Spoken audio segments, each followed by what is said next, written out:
Good evening, everyone. I'm Joe Thimbarello. I'm the director of the Connecticut Literary Festival and the curator of the Lit Talk series. Thank you very much for joining us tonight with Rachel Alderman, Dexter Singleton, and Sarah Gancher. We're going to be talking about new plays in the COVID era. The Lit Talk series started back in the summer when we knew we wouldn't have an on-ground festival, and we'll continue through December. Our next festival, mostly on Thursday nights, will be October 15th. I'm real excited to welcome back Marilyn Nelson, a beloved Connecticut poet, who will give a reading and conversation with Steve Ostrowski, another Connecticut poet. Also in November, we keep bragging about our Connecticut Literary Anthology. We got a call about a year ago from an anonymous donor to publish a book of Connecticut writers. So there'll be prose and prose writers. The book is lovely. It's on our website, and it'll be for sale in November. And we're going to have some events on Crowdcast in the coming months. I want to thank our sponsors, of course, Connecticut Humanities. They're great people who have worked right through the COVID crisis and supporting artists and institutions.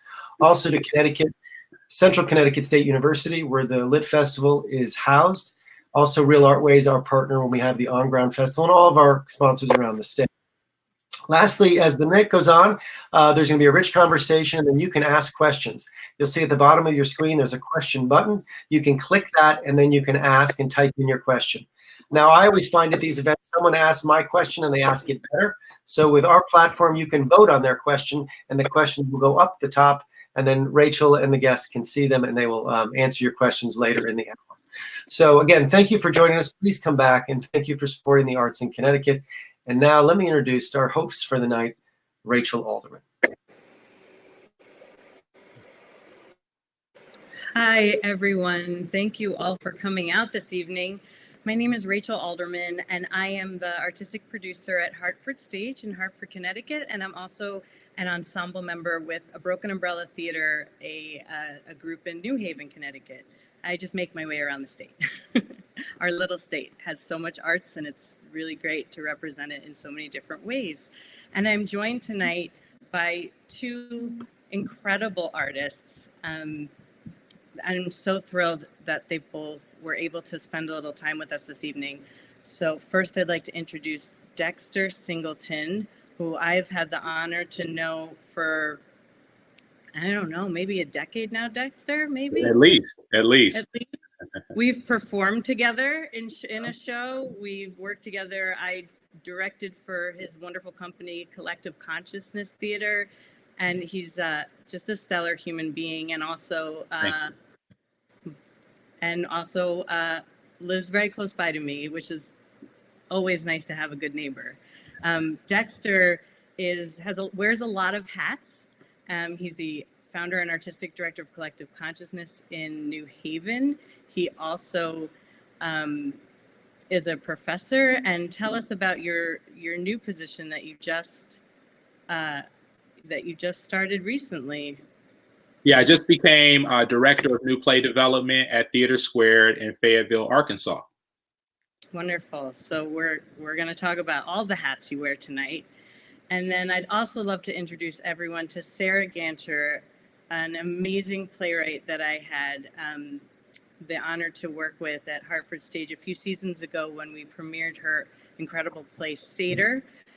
Sarah, she has worked in a variety of capacities as a collaborator on musicals, as a playwright on television and film, and she teaches playwriting as well. And it's just a real joy to be in a virtual room with you tonight, Sarah. So thank you so much for coming. Helping me figure out how to unmute. This is a new platform for us all, the digital age. I'd rather be in a coffee shop with all of you or a bar, but here we are.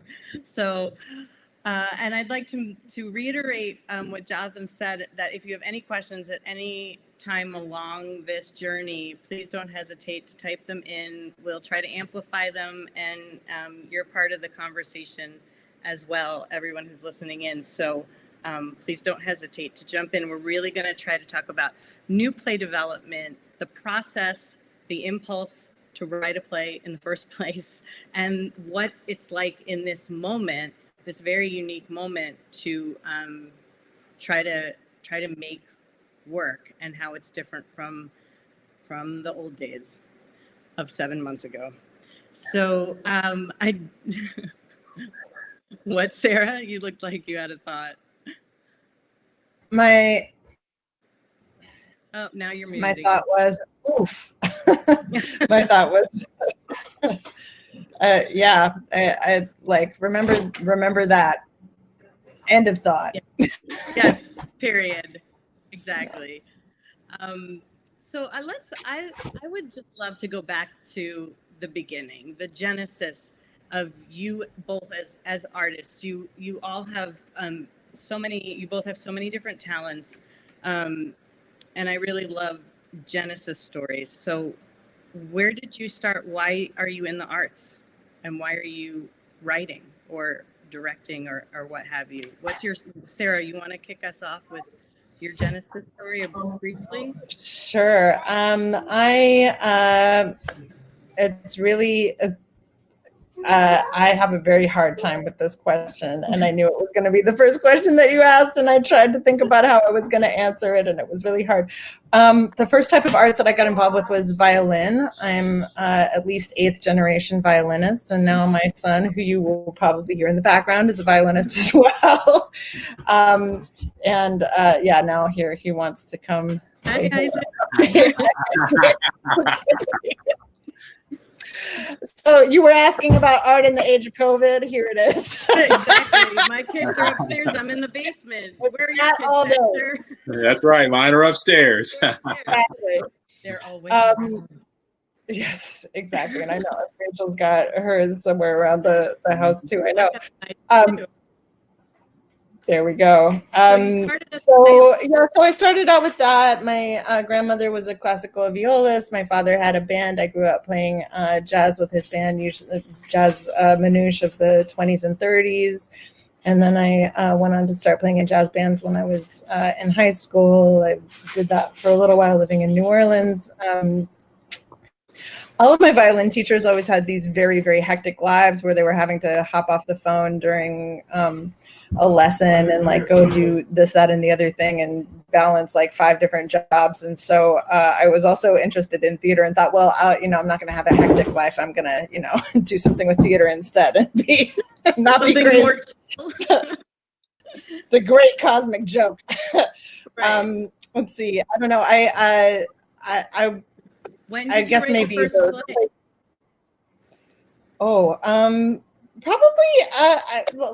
probably about my son's age. I was always making up little plays with my friends and stuff like that. But I feel like when it actually got to be a thing that I was really doing, little hippie high school that was the 2nd floor of a church that was sort of all the kids that were too bad or too weird for public school, basically. And there was no drama there. It was too little, but they did have a drama club that was strictly extracurricular, and they put on plays in the basement of a pizzeria in Berkeley that had a basement theater in it. And I was in one of the plays one year. I played a stage manager. Oh, I seem to be gone. Now it's just a podcast. Now it's just a podcast. Should I keep talking or? Yeah, no, and you're back. Interesting. I'm just floating around like a free spirit. I played a stage manager. I didn't know what a stage manager was in Christopher Durang's Actor's Nightmare, which is like a parody of a whole lot of plays, none of which we knew. And I was being directed by a friend of mine who was like very glamorous to me because he was a senior. But like at the end of the day, we sort of got to opening night and I was like, I feel like I could do this better than him though. So the following year, I went in on co-directing a play with a friend, and then we did another play after that. They were all plays that were parodied in the Actor's Nightmare because we didn't know any other plays. None of us went to theater, so that was basically what we knew about.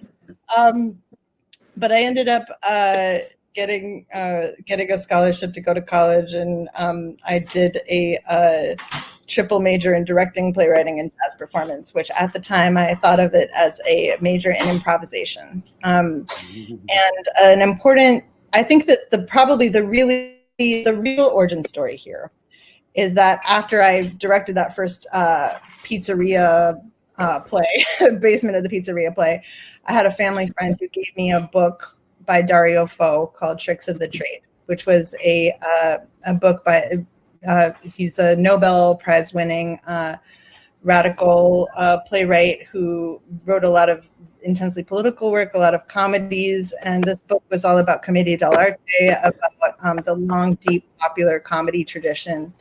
I really fell in love with it, and moreover, my father really fell in love with it, and he started writing a novel inspired by it. So he died when I was a senior in high school. He was a really, really important person in my life.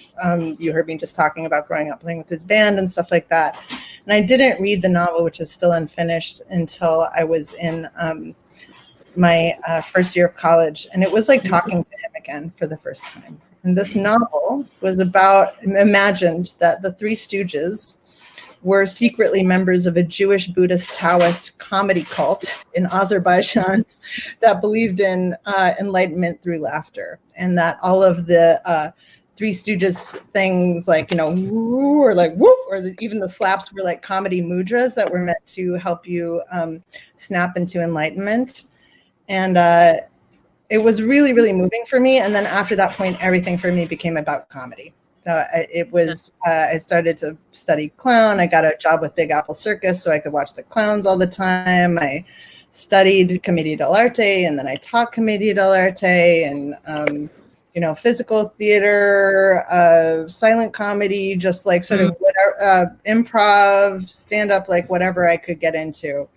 Yeah, I'll leave it there. You know, the story has many chapters, but that's one. It's fascinating to follow the thread in your writing from improv and comedy and generational perspective and generations and relationships that we'll go back there in a little while. It's really interesting to see the building blocks.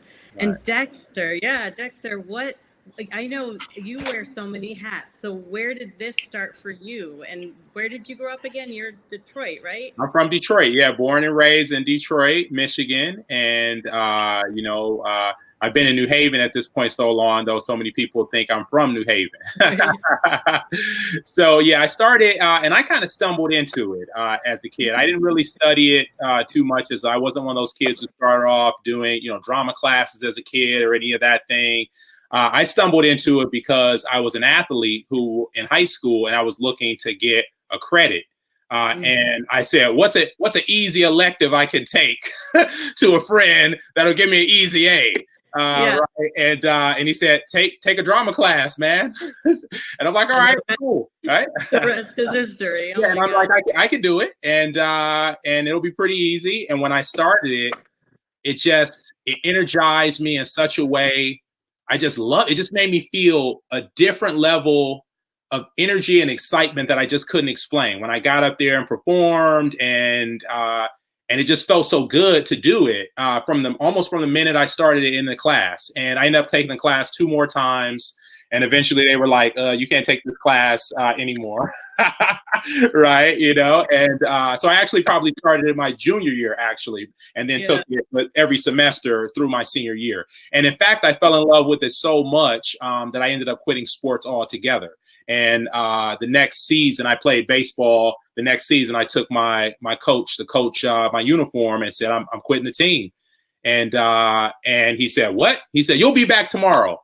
And I said, I'm not coming back tomorrow. and that was it. And I never went back, and I dropped it. And who would have thunk that I would have, just from taking what I thought was an easy class, and it's weird how the universe works like that, from taking a class that I thought was an easy class to actually doing it. And then I ended up obviously majoring in it, but I was not prepared to actually major in college, because by the time I decided I wanted to major in theater, I pretty much, I had already been admitted to a school. I didn't know anything about auditioning, so I had to go through that whole process once I actually got to the college campus. And, and so I eventually figured it out and got on the right track. And I also participated in high school, my senior year of high school, with a group called Mosaic Youth Theater of Detroit, which is kind of a world-renowned group now, kind of like Boys Choir of Harlem or where they, just a lot of kids are coming from all over the city, and they have singing talents and acting talents, technical talents. And we toured all over the country, right? And we got a chance to do so many different things and travel. And it was the first time I had stayed in a hotel to be a performer. And we stayed in Chicago and for 3 or 4 nights. And I'm like, man, this is the life, It made me feel like I was a superstar. And to know that I was staying in a hotel, then getting a chance to perform where people were paying, probably $10 maybe to come and see me in a show. But it just made me feel like a star, and it made me feel I could see the possibilities and where the arts could take me. And nothing else made me see the world and think about the world in that way as a kid like the arts did. Yeah. Yeah. Beautiful. How do you think your time with that troupe influenced your founding of Collective Consciousness, and thus how you kind of curate from your seasons and program? Is there a connection between then and now? Absolutely, yeah. Because of our director, Rick Sperling, who's now this, great sort of national arts strategist, and is all, people look at him to say, how did he build such a great youth program? And so I looked at him because he was a person who, he lived in the city, right? He lived right in the neighborhoods, and he was this guy who at the time was, I think late 20s or 30 years old, young guy. And that's what he did. He was an actor, and he did this troupe. And I was like, wow, like, he was accessible, he was really talented, and he was a mentor, and he was doing his craft and taking it places and inspiring people. And I thought, wow, and we traveled and we performed at this little theater at the time, and Detroiters will know, called the Attic Theater, which is now a famed sort of small theater that was around for a bit. And older actors who've toured and stuff for years remember maybe, playing the Attic Theater in Detroit at some point on a regional theater run. But like, I saw so many of these small theaters that were run by these local, men and women. Because, a great Detroiter, Annette, ran the Attic Theater, and Rick ran his thing. And just to see people who lived in my neighborhood that were doing it and still in the community and still active, but really making a difference in so many people's lives is what really did it for me. And I thought about that, and that was the first time I thought maybe I could actually run a small theater and like be and be okay with that. It feel like, I didn't need to be, something else, that I was young, or need to, sort of go for what somebody else thought was a certain level of a career, or a certain level of success. And then also coupled with that, in college, I got an opportunity to study with Vaughn Washington, who's considered to be one of a great, Black theater professors. He started Black theater programs at University of Michigan, Wayne State, and Western Michigan University, where I studied with him as an undergrad. He's responsible for, training, Ruben Santiago Hudson, trained with him, Keith David, David Allen Greer, so he's got a lot of people who have been sort of this tree that have studied with him and went on to do really exceptional things. And I was one of those students who got the chance to study and heard all the great Ruben Santiago Hudson stories of when he was a teen or early 20s, and the Keith Davids and the David Allen Greers. And he exposed us to Black theater, right? Theater that was about, about Black people in our daily lives. He exposed me to the August Wilsons and the Ed Bullens and the, Charles Fullers and the greats of Black theater, Mary Baraka. And I loved it. And that was the first time I had been exposed to work that was about Black people and our history and our legacy. And it was those things that really started and cemented me, to really start Collective Consciousness. Right, that love for Black work and work, by and about people of color, along with the community aspects of it. Right, the merging of the work in the community with developing new voices alongside the community. I mean, you really work on so many different levels to integrate so many different aspects of theater together. How is that experience of building Collective Consciousness, how is that now informing your new role in Arkansas? Well, CCT taught me everything, because when I started, you know, CCT 13 years ago, I was still learning how to produce. I had directed a lot, but I was still learning how to produce. I had never selected a season before and curated a season, right? And so that was a learning curve as well, right, as you know.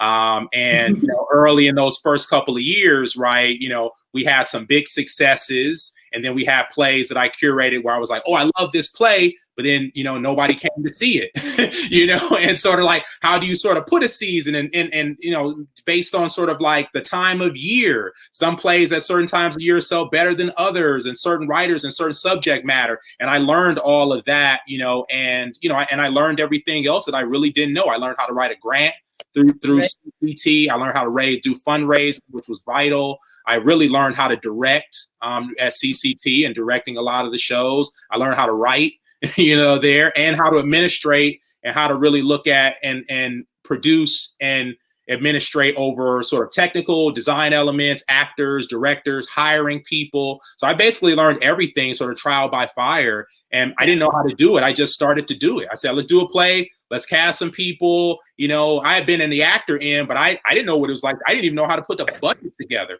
the first time, right? Or how to even begin with sort of asking for money, you know? And so that was great. And it really, you know, CCT, as you know, has gotten to a point now where we did start to get, you know, we've been in the New York Times before, we've been in American theater, so we were able to sort of, you know, very much like Broken Umbrella, sort of like people started to know who we were outside of the state of Connecticut. And that's how I even got to a point where I was, you know, at TheatreSquared, you know, before I directed there, I ended up working there. So I credit CCT with everything, because it gave me the confidence to know that I could network and create work that was at a high level, and I could do it with a small budget. So I know if I can do it on a shoestring budget, if I'm given, you know, more money than that, yeah, I certainly can, you know, because I can do, I know how to really do a great show with $500. So when you know how to do that, right, and make it work, you know, with some tape and a little bit of gum, you can do it, right? You know, so it gave me all those beginning tools that I needed. I love that. Actually, what you're getting at in some ways is that the foundation of new play development from the perspective of the producer is all the things that really don't sometimes involve the actual play. Yeah. And the work of the playwright, right? It's about the time of year, it's about the audience, it's about the space, what it can handle. But for you, Sarah, it is all about the play to start. And what are some of your best workshop experience or building, like when you're building the play, what has been some of the best support you've been given, say from a theater or from a teacher to facilitate that? I would say, I mean, every play is different, and every, oh no, can you hear me now? It says, I can hear you. Okay, great. Every play is different, and every, you know, process is different. Obviously, I feel like having time and space to gather just with your collaborators, and in a situation where you feel empowered to pursue your own vision of what you think that the play needs to look like, it should look like, should be, I think is the key thing. And I feel really lucky to have had a bunch of great experiences like that. Am I like clicking or making a weird sound? There's a little static, but I can hear you. Dexter, you can hear her? Okay. Yeah. I can hear your words. There is a little bit of a fuzz, but don't worry about it. We got you. Cool. Okay, great. Well, I mean, I feel like Ars Nova has been really wonderful at providing, just sort of saying, dream super big, and whatever it is that you can think of that you want to do, we will find a way to make it happen. Like that was a really amazing experience to have with a musical that I wrote with some friends called The Lucky Ones. That I'm a resident at New Dramatists right now, where you are put in charge of your own new play development, and basically you get to be the artistic creator of the artistic director of your own residency. You get to decide what it is that you want to work on, when you want to work on it, who you want to work on it with, and that's been really amazing too. But to be totally honest, I had such a great experience in this last workshop that I had, which was digital with TheatreSquared, and you could have just knocked me over with a feather, because I just thought like, oh yuck, you know, doing this on Zoom, it just totally sucks that we can't be together. We're really just approximating like, you know, whatever the experience would be like live, and this is actually just going to be depressing. No, it was incredible. It was so cool to be able to cast whoever we want, wherever they were. People aren't really working right now, so that was great too. We didn't like lose people at the last minute because they got a pilot. Right. I mean, I'm sorry for the actors, but like it was cool for me. And I think that partially because what we're doing right now with Russian Troll Farm, which is going on to a joint production between TheatreSquared, TheatreWorks Hartford, and with support from the civilians, is we're making a digital production. We're talking about it as a site-specific performance for the internet, and so we're actually not trying to approximate what the experience of being in a theater is like. We're inventing something that really feels like a new form. It is not quite theater. It is not quite live television. It's not quite like live on stage film. It's something that exists in between all of those. So at every moment, we're sort of reinventing not just the play, but like what the process is and what the experience can be. And so that has been, you know, very frustrating at times, but super joyful. And then also just like, I think another thing that I've learned through working with Dexter and working with his partner Robert at why did I just call him Robert? Bob. It's very formal. I don't know. I felt formal for a second. At TheatreSquared was just like, there really is something about having institutional enthusiasm on your side and feeling like you have the trust of the people that are supporting you in your thing, and that you're not, I feel like so much of the time with my friends or my students who are developing work, it feels like the real trap that playwrights fall into so often is trying to please the institution in hopes of convincing them to to produce their work. Mm-hmm. And when you're trying to, you know, make somebody else's version, or when you're trying to make the play that somebody else is going to like, you're not making the play that you want to write. And it just takes up space in your brain in some sort of really subconscious and mysterious way that can't really quite be quantified, but it's very, very real. You know, it feels different. It feels different in your body to be working with people that you know are excited about it, rather than people that you feel like are sitting in judgment from on high on you and are going to decide whether or not your work is good enough to go on to the next phase. You know, so I think it's so weird, but I really think that attitude has so much to do with it. It's a love. It really has to do with love, I think. And support, to be super cheesy. Yeah. What so will you just give us a little summary for people that don't know about Russian Troll Farm, everybody, but who are going to go and get their TheatreWorks membership and be able to see it in Connecticut, digitally in Connecticut. What can you just give us a little summary of the show so we can dig into it a little bit more? Mm-hmm. Yeah. Okay. So Russian Troll Farm, the full title is Russian Troll Farm, a workplace comedy, and it is basically a piece that is imagining the everyday lives of the people that work in the Internet Research Agency in St. Petersburg, Russia, whose job it is to sit there all day, every day, and to invent fake Twitter posts, fake memes, fake news, fake Facebook posts, fake groups, etc., to try to manufacture conflicts, to invent characters, to stage controversies, and basically to make Americans feel like the country is falling apart, which it may or may not be, but you know, there's definitely some people who would really like to draw a frame around that particular narrative. So this is a workplace comedy imagining what it's like to work in an environment like that. There's a number of different parts. Every act is told from the perspective of a different character, and every act is in a different style. So the first part is like sort of like a romantic comedy. It's like a showmance, like a workplace romance between. Yep. My little guy just came down a second ago to ask me where the magnets are. So, you know, hey, nice Lego. Are Legos all over your floor too? I can't, you're muted. Sarah, are you back? You're still muted.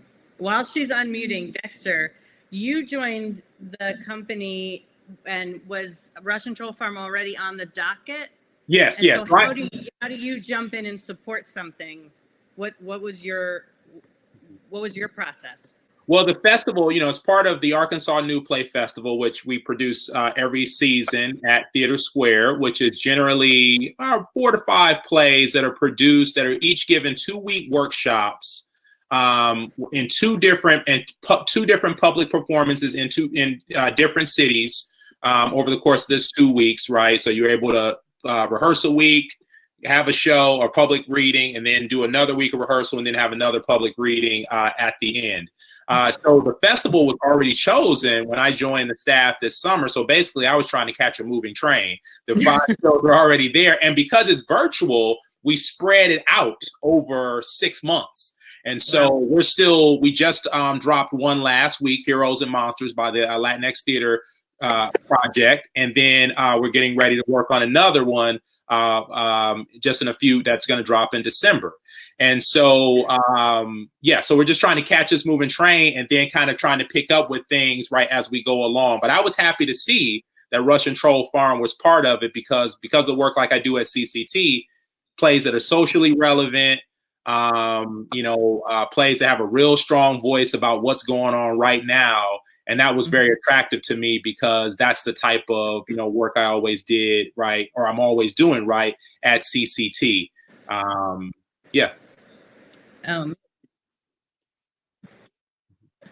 Sarah's still stuck in mute land. We'll see if Christiana can help her out while we'll keep chatting. So we were talking about this a little bit before we got on before we went live. When you're in a real rehearsal hall and you can be one-on-one with the artists that you're supporting, you have these little feedback sessions, you offer up, you ask, what do you need as this play is developing? So when you're in the Zoom land, how does that change the dynamics and the relationships of the artistic support that you're offering, or does it in this new era?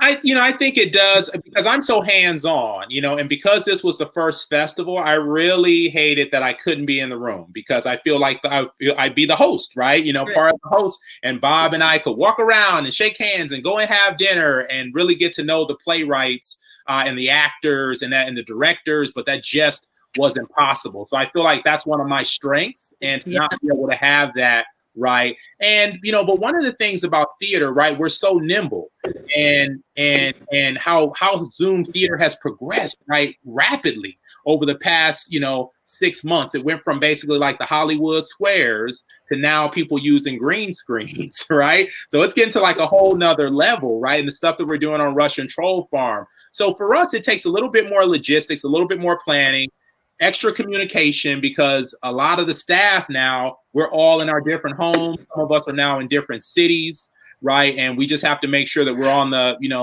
on the same page with the project and really clear about our communication and everybody's roles. But part of what TheatreSquared has is so great is that, it's always been a little engine that could. And that was why it's been a good transition for me, in holding dual roles with CCT and TheatreSquared, because we pride ourselves at TheatreSquared having a great relationship with every artist. Bob's the playwright himself, and so he's always going to be welcoming the playwrights, and that's going to be the first person, right? The person at the top is like, I love new plays and I love playwrights, and I'm part of that community, and so it's always been part of our DNA at the theater to produce new plays, care about new work, world premieres, and so that's why we hope that people enjoy working at TheatreSquared for that very reason.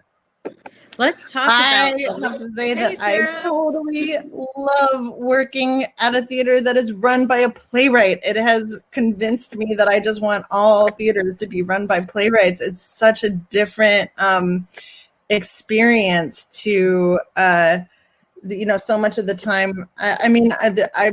There's so many really, really wonderful artistic directors, and I love many of them on a personal level, but it's really different to have a writer come into your room and be like, that's a great scene, I love that scene. Like it just sort of feels like so many artistic directors don't really think about doing that because their mind is on all the other parts of the job. It's a beautiful thing. Let me tell you about the rest of this play now that I got my mic on. Can I do that? Okay. Absolutely. So, all right. So Act 1 is like a workplace romance between two trolls that fall in love in the process of inventing Pizzagate, the conspiracy. Act 2 is sort of like a Kafka-esque nightmare that sort of, we're imagining the style of Robert Wilson about a programmer who's rebelling in very, very small, very subtle ways against his role in the office and finding out how little room there is to rebel in Putin's Russia. And then part 3 is there's an alt-right troll in the group who has sort of a Shakespearean revenge tragedy style for his act. That's truly the most bonkers thing I've ever written. And we're working on it right now and just crying, laughing regularly. So he has an act that's all about him using the tools of his trade as a troll to climb the corporate ladder and to take down the people above him. And then part 4, it's going to shock Rachel Alderman to hear, is a historical epic that begins in Stalinist Russia and ends on election night 2016. So this is like, it's all over the place. And we use a lot of actual tweets and actual Facebook posts that were actually posted by real Russian trolls from this organization in 2016. And so that's one of the many reasons that it's actually better to be online for this play, because we can throw those tweets up on the screen. We can see them typing things out. We can see the audience responding to them. We can see how their story is spreading. It would happen in a different way live in a theater, but it feels like it's flipped. All the things that would be easy to do in a theater are really hard to figure out how to do them in this medium. And that, like a kiss, for instance, and then everything that is hard to do in a theater without, projection design and a bunch of stuff like that, like Twitter, is really easy to do in this medium. So that's a great delight. So then, so you wrote this, tell us a little bit about the bake-off, and then I want to ask you a different question. So the genesis of this play came out of, share with us that's. Yeah, so Paula Vogel, the great American playwright, multiple Pulitzer winner, I believe, and to many playwrights, equally famous for being a great playwriting teacher, teaches a masterclass every year through the Vineyard Theater. So I got invited in 2019 to do this masterclass, and she gave us what she calls a bake-off. And at a bake-off, you're given a whole bunch of ingredients that you're supposed to use to make a new play over a very short amount of time. Usually it will be structured around an old story or a myth or a figure or something like that. And it's always like some fun inside baseball to know certain plays that were all sort of came out of one bake-off. How I Learned to Drive was written in a bake-off as well, which is a beautiful little fact to know. But so the theme of this bake-off was the Pied Piper, and so as soon as she gave us this topic, this idea of writing a play in which I considered Russian trolls as playwrights had been bouncing around in my mind for a long time. I was like, they invent characters, they're staging conflicts, they're making up storylines. I don't know how that job is different than my job, and I bet you it's kind of fun, And so that I started writing ahead from there with great speed and enthusiasm, and it's been fun to keep up with some of the other people that were in that that particular bake-off as well. You know, we've all sort of continued forward on our projects and in ways little and big. So that's been fun as well. That's great. And so from there, the pre-COVID era, how did you, the way you share Russian Troll Farm online is very different than anything people have really experienced before. We're used to seeing a reading of a new play. As the pandemic hit, so many people were trying to figure out how to create content online, how to share content online. So you had the Zoom workshops, Zoom readings, where people all had their the Brady Bunch squares. But you guys went in a different direction, and you broke into some new territory. So how did you do that, and where did that come from? Yeah, I thought this play was dead in the water. I was so depressed at the beginning of COVID because I thought, you know, man, I just finished writing a draft of what I'm pretty sure is the best play that I've written, and maybe the best play that I'll write. And I'm so proud of it, and nobody's going to do it because now theater is over, and you know, so timely. What? It's so timely. Yeah, exactly. And I was like, you know, this has to happen before the election, you know, for a billion reasons. And there's just no way, because this is not what's going to be allowable with this pandemic. So what changed is that Jared Mizaki, who is a really wonderful multimedia designer who also runs an MFA design program at UMD, and who is also a director with a particular focus on technologically enhanced theater, I guess. You know, he's like The Curious Incident of the Dog in the Night, for instance.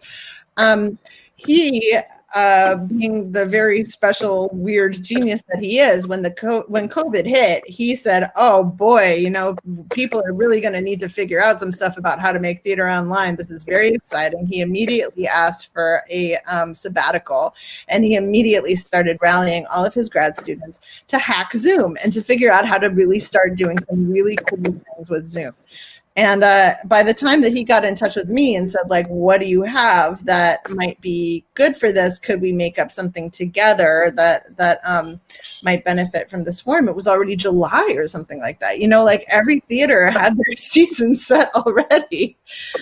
And I said, you know, Jared, I actually think I have the perfect thing for this, but I still was very skeptical until he started showing me what we could do. And then I started to get so excited. I remember during the workshop calling up my agent, who's also like my friend. So it's not like I called up my agent, you know, my friend who's also my agent, calling her up in tears and just being like, I think I'm finally about to get like an amazing production of this play and on Zoom. Like, who knew that was even possible? I was so beside myself with gratitude about that as an opportunity. And then, you know, then it was like, okay, well, now that we know that we can do this, now it's like a race against the clock to try to make this happen before the election, which it continues to be, because there's so, you know, we're hitting new technical challenges that we never knew existed every single day.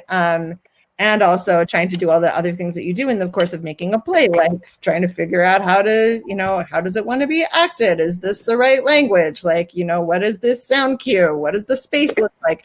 We've got a full design team for an online production. And like, what does that mean? What does it mean to have a set designer on Zoom? You know, like, what does it mean to figure out like lighting in this type of situation? It's all new. It's all being invented as we go along, which is like very thrilling and also very terrifying. Right. I forgot what you asked me. I don't even know what you asked me anymore. But that's some of the stuff. You tackled it. I mean, it's just really fascinating how the topic of the play, the timing of the pandemic, and this breakthrough in technology. I heard someone say, you know, everybody in some respects was getting a little nervous about Zoom theater and online theater. Is it, you know, I was in a conference and someone was like, is it going to replace live theater? And then somebody else, after we were all bemoaning, is it going to replace live theater? Somebody said, well, it's kind of like when the camera was invented, it didn't replace oil painting. right? It's just we're entering new territory and a new language that can take a play that you didn't know was going to hit at this moment and move it into a new language, and to be able to share it in as many places as you're sharing it right now. Because what's the journey really of the play? nice to have people tuning in from all over the country, and like, you know, even just for people, actors, my family or actors' family that normally wouldn't get to see our work, getting to see it, like just that alone is beautiful. But then also like having the possibility that somebody could have word of mouth to like a friend that lives across the country, and that they could then you know, just check it out on a whim is just feels really wildly different. I don't know, Dexter, what's your perspective on that?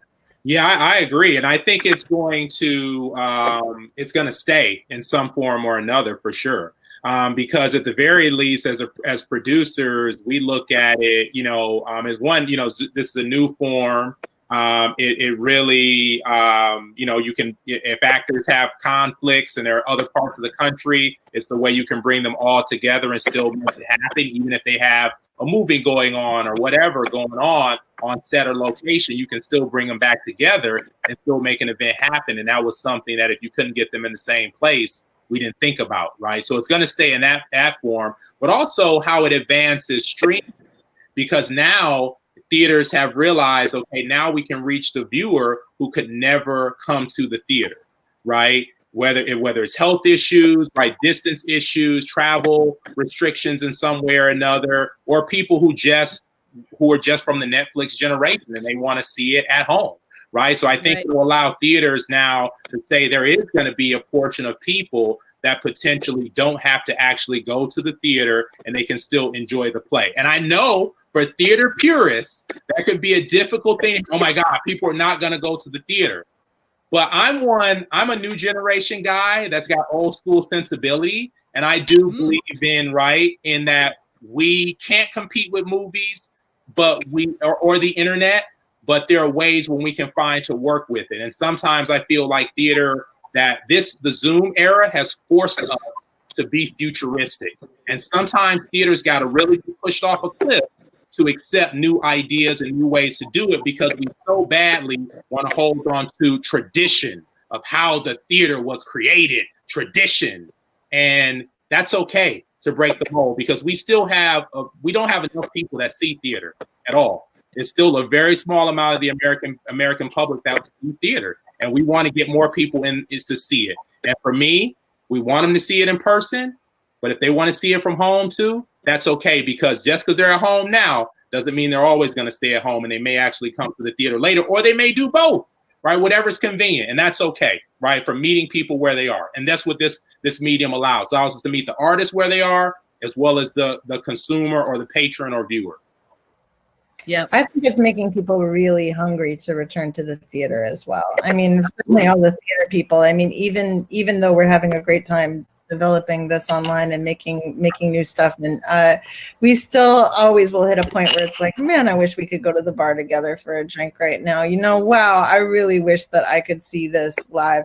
I just miss being in an audience. I miss just being next to strangers, watching a thing that's happening live in front of me. And I think a lot of people have not thought about what place that has in their lives. And, you know, I think just the simple act of gathering with other bodies in space, we're realizing in a new way how precious it is right now and how much we need it as people, I think.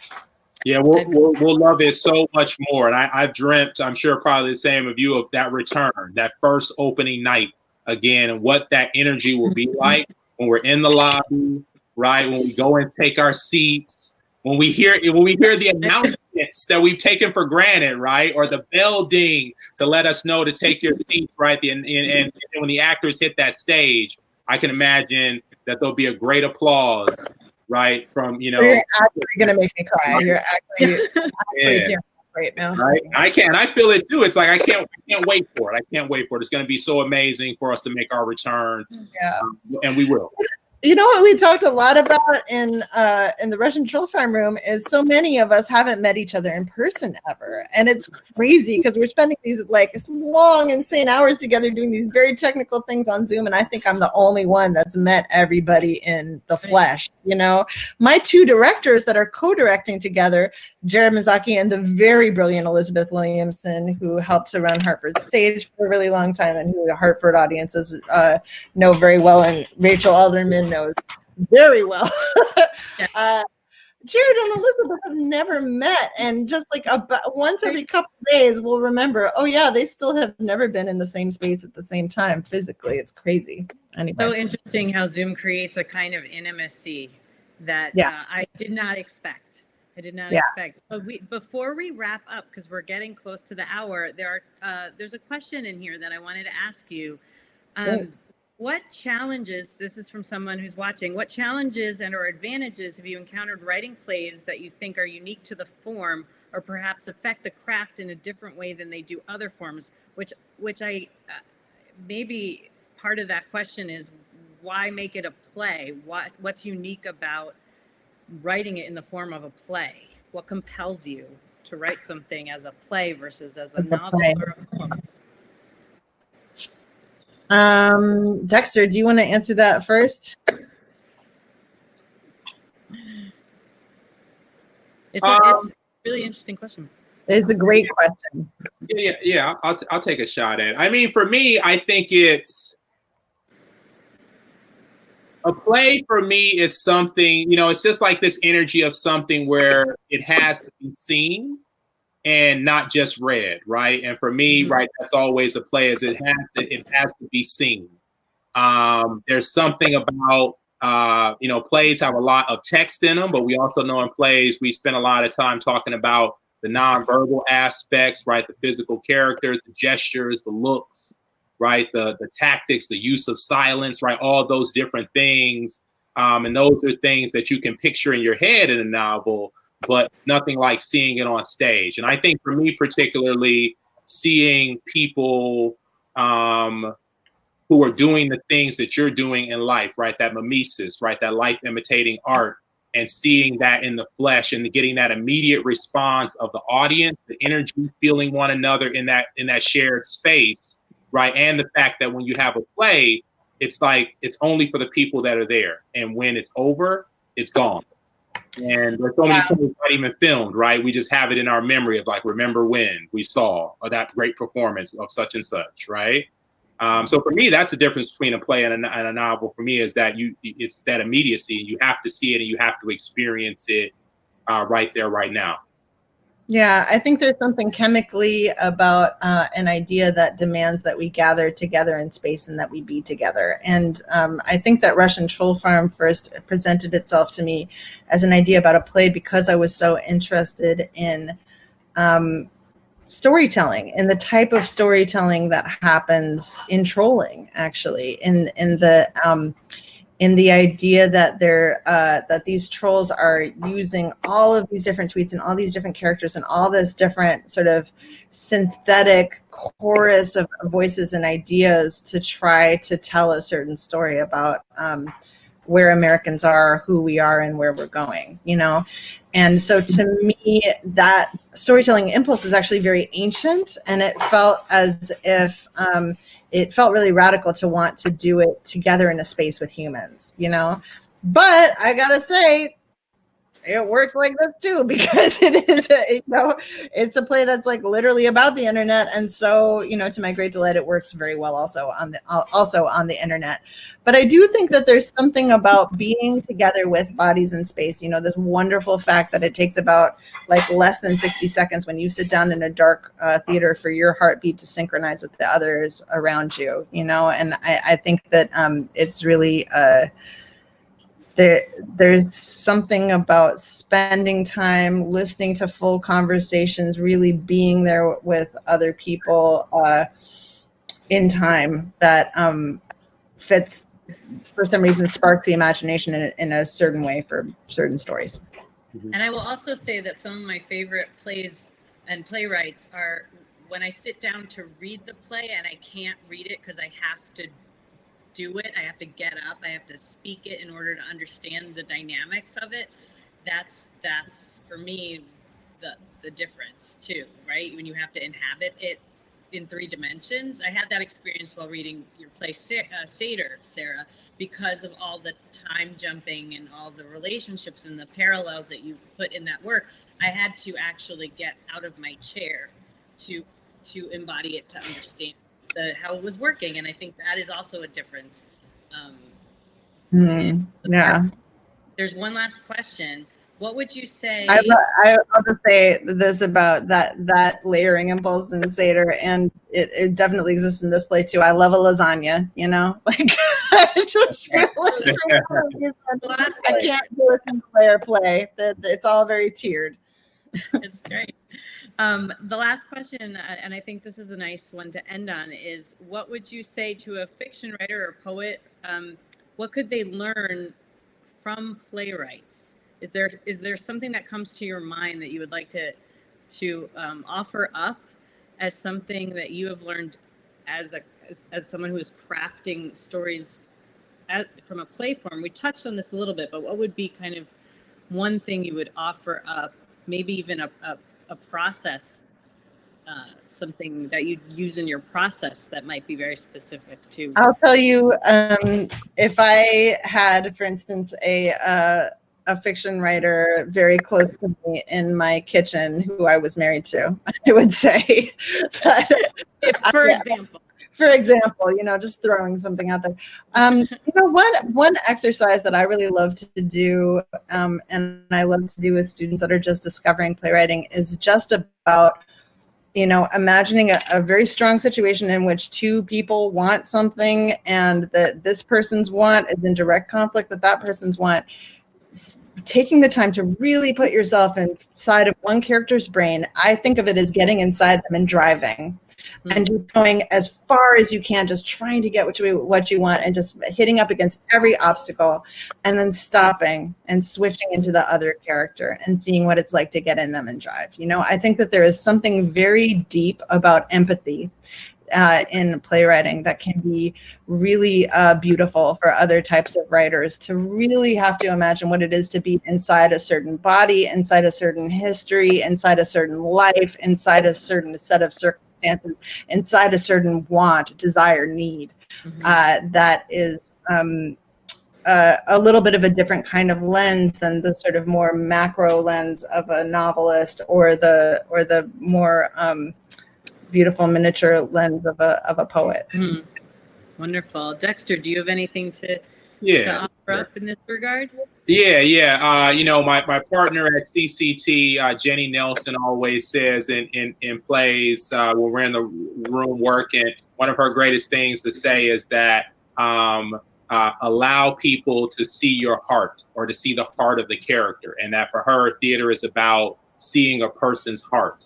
Right. And I always feel like that exploration, the things that you said, Sarah, when we explore empathy and compassion and how we feel about ourselves and how we look at the world, right? That exploration of our heart, right? Our heart and our soul, and how in theater, the play is often changed a bit or gets a new perspective once actors are a part of it, right? And that's the part that we never, you know, that you don't get in sort of these other writing forms, right? Is that with the play, the actors come in the room, and there's so many things that the actors learn, but the playwright learns about their play, because sometimes we know there can be certain moments in the play that can be overwritten, right, or not quite on something, and the actor in the room, right, allows you to see it from a different perspective that you may not have ever seen, right? And sometimes we say, and I know this as a director, we say that moment's got to be an actor moment, and we got to see what the actor does with this portion or this line at this moment. And then sometimes, right, playwrights will just cut the line or cut the moment because the actor is able to do it, as y'all know, right?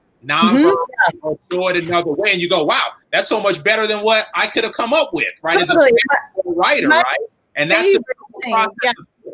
also as a writer of musicals, my favorite thing is to cut lines or to cut exposition that don't need it because it's happening already musically. Or I've done now a couple collaborations with TYA, the choreographer, and like my favorite thing is I don't need that line anymore because we danced it. Like it's just so exciting.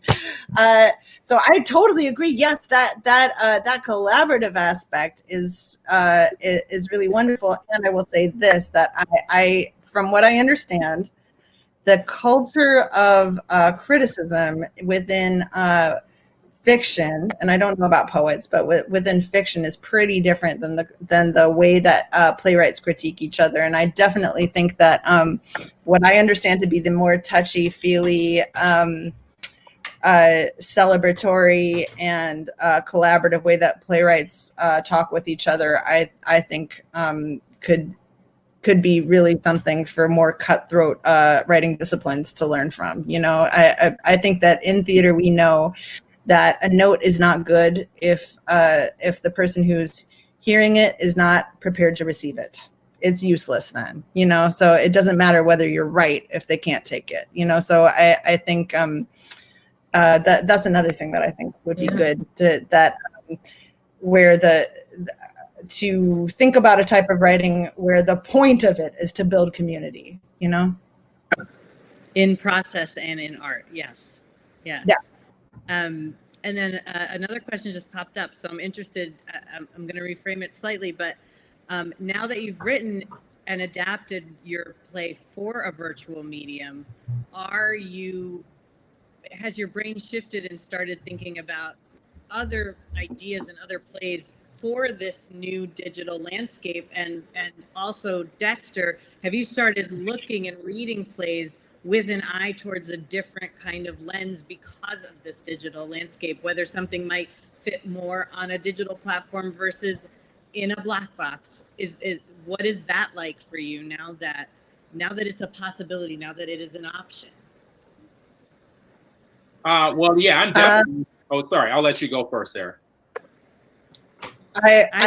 I guess I don't know that I have a whole realm of new Zoom theater ideas necessarily, but this particular investigation and this particular story and how it's happening, I now feel like I would like to write a follow-up that's just about conspiracy theories. I also, this is like half a joke, but I'm actually kind of serious about it, is you know, what's been happening in this election cycle is that a lot of the work of the Russian trolls has been outsourced to other countries and other places around the world, such as, you know, Romania or India or Nigeria. I want to do a follow-up that's in another country. And I was particularly thinking that there's so many amazing Nigerian American playwrights right now that I would really love to collaborate with a Nigerian American playwright on a sequel that would be Russian troll, that would be Nigerian Troll Farm, basically. Right. If anybody's got that commission money, then they want to come support that. Put it out there, manifest it. It'll happen. I'm just going to manifest that, you know. I can see it. Dexter, what were you about to say?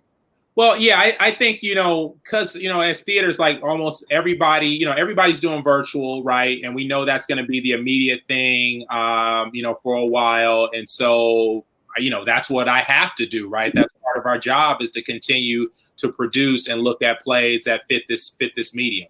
Unfortunately, you know, we're at a time right now, if a play can't be kind of adapted to it and work well, unfortunately, there's fewer avenues for that play to get produced, but ones that can be nimble in that way, where people can use their imaginations while they watch it, or they can translate well to green screen or various camera angles. And even like in my role as a professor, right? We're you know, like a lot of colleges, we're teaching theater online. And so we're having students now have to look at this way of working, right? And looking at different camera angles and putting scenes in different places, you know? And now I've got scenes, you know, students exploring things like two students sitting outside with their laptops doing a scene outdoors. And one is sitting at their home outdoors and the other sitting at their home outdoors. So they're finding ways now that it's been 6 months, right? And as theater, we always change. Like, we're finding ways to say we got to keep working, or we want to keep working. how do we just change it and adapt and continue to do it. And a lot of people are filming now too, right? You know, without this, people are just now saying it's still theater or it's film, right? And we're just going to do it, and we're going to shoot it on the street, or we're going to like shoot it in the house in a bubble, or, you know, and we're just going to do it. And so I think it's great for the time, right? And I think it's going to be so much that we're going to take from this, and we're going to, you know, put it back into the other form. I would hate to see this form for some people totally go away, and for them to just say, "Oh, we're back in the theater, you know, see ya," right? Which some people are going to do, of course. But I think that, you know, there's a place for this still, right? In one form or another, right? Yeah, and the interesting thing is how it really it's immersive in a way. It gets into people's homes. I mean, even that play at home project that you were part of, Sarah, that theaters have been collaborating on, commissioning playwrights to write, was a 5-minute play, right, that people could download and do in their own homes. So there's a lot of different ways that playwriting and storytelling are kind of seeping out, right, and creeping into different parts of our lives that maybe as audience members we didn't expect. So who knows? But thank you both so much for joining me this evening. It's just really nice to have this conversation with you and to see your faces and to get a chance to delve into your work. I'm really excited to see the journey of Russian Troll Farm and to see all the things that you're going to produce and create, Dexter, and everything that's coming. And so thank you for a wonderful conversation, and thank you to everyone who joined us this evening, and to Jotham and everyone and Christiane behind the scenes making this possible. So thank you so much. Have a great night. Take care. Thank you, everybody.